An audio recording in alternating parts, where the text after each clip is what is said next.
கொஞ்சம் புலாவ் போட்டுக்கலாம். இதுக்கு தான் நானும் ஹிருதியாவும் சேர்ந்து பட்டாணி உரித்தோம். நமக்கு போகிறோம் டயட்டில் இருக்கிறதுனால. பேபி பொட்டேட்டோ வேறு 3 விழுந்துருச்சு. No problem. ஓகே, கொஞ்சம் பச்சடி போட்டுக்கலாம்.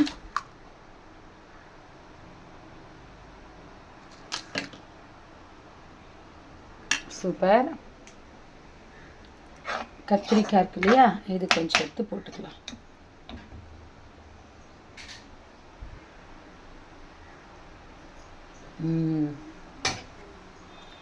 வாங்க, இதுதான் இன்னைக்கு நம்ம வீட்டில் லஞ்சு. நல்ல வாசனை, நெய், சூடு வேறு. என்னதான் சம்மர் சூடாக இருந்தாலும் சாப்பாடு சூடாக சாப்பிடும்போது ஒரு டேஸ்ட் வரும் தெரியுமா?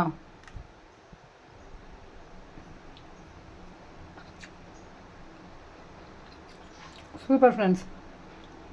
உங்கள் வீட்டில் என்ன கமெண்ட் பண்ணுங்கள். Bye friends.